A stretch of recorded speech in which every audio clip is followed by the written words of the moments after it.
Maintenant, je vais vous montrer comment on peut coudre les boutons sur les différents tissus.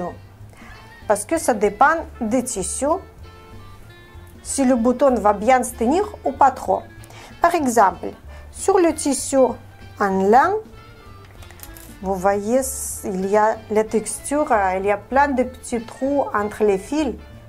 Il est tissé de cette manière. Et si vous allez coudre un bouton comme nous avons fait précédemment, il va partir assez vite.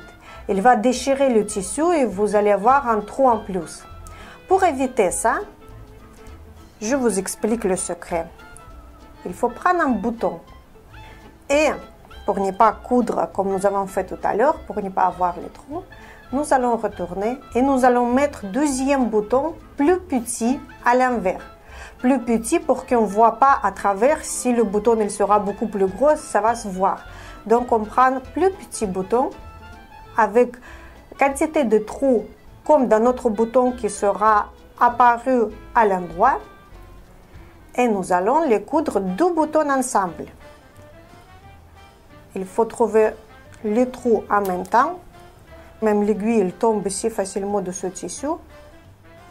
Quand vous faites un nœud, attention parce que le bouton en arrière il n'est pas cousu encore, il peut tomber, donc vous tenez bien avec vos doigts.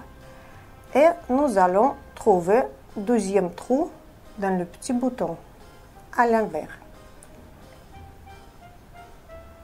Et à nouveau le premier. Et nous allons faire le tour quelques fois comme ça.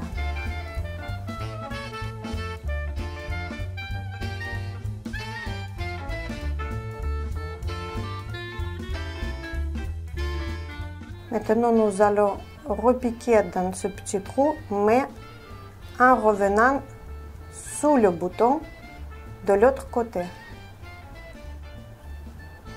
Et nous allons pas négliger faire quelques petits tours. Et nous allons revenir dans le tissu à côté.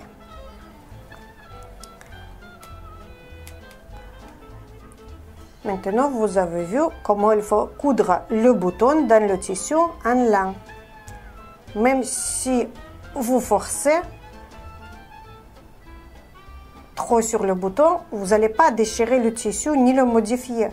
Il va rester toujours à sa place grâce à ce petit bouton en arrière. Juste, je vais vous montrer qu'il faut faire attention sur les manteaux de fourrure ou fausse fourrure. Quand vous allez mettre le bouton et l'autre bouton bien sûr de l'autre côté, comme vous voyez l'épaisseur elle est assez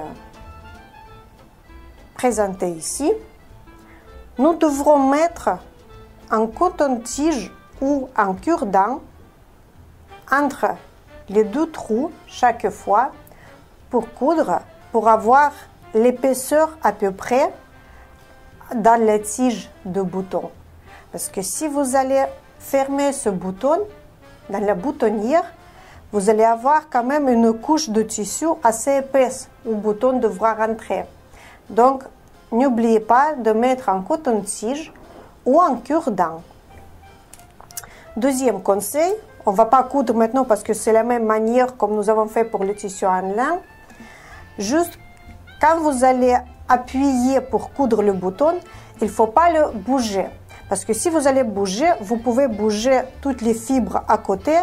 Et quand le bouton sera cousu, il ne faut pas qu'il donne un résultat pas joli caché sous les poils.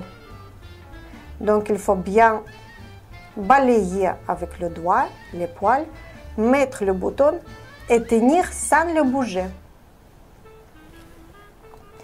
Et dernier exemple que je vais vous montrer, comment il faut coudre les boutons sur les tissus assez fins et fluides comme l'organza, la mousseline, etc. On peut coudre de la même manière en utilisant un deuxième bouton. Mais le souci, c'est que ces tissus, ils sont très légers. Ici, nous allons prendre deux boutons, ça va s'alourdir et ça va donner un pas très joli résultat. La tombée, elle ne sera pas pareille. Donc, qu'est-ce que je peux vous conseiller? C'est de prendre un thermocollant que nous allons couper un petit bout, pas plus grand que le bouton. Nous allons découper un petit bout. Il ne faut pas qu'il dépasse la taille de notre bouton. Donc nous allons le faire un plus petit. D'abord, je découpe le contour de notre bouton et après, je vais diminuer un petit peu la taille.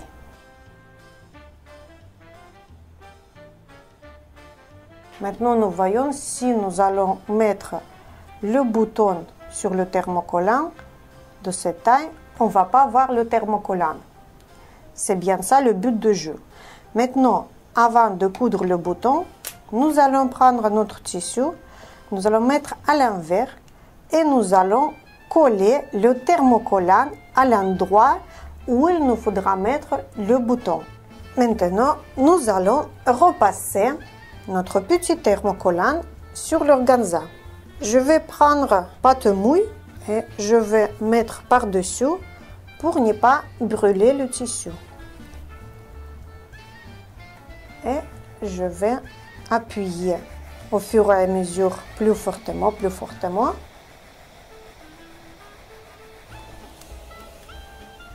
avec le vapeur pour pouvoir coller. Le thermocollant ne bouge plus, ça veut dire qu'il est bien collé.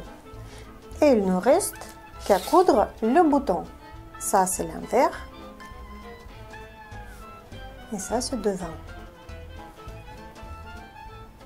Nous allons piquer en voyant bien que le bouton il cache de tous les côtés notre thermocollant.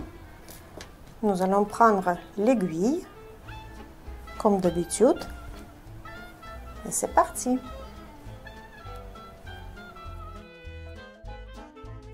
Et maintenant nous pouvons voir le bouton. On ne voit pas à travers qu'il y a quelque chose rajouté et à l'envers notre couture elle est bien renforcée, donc il ne va pas faire un trou.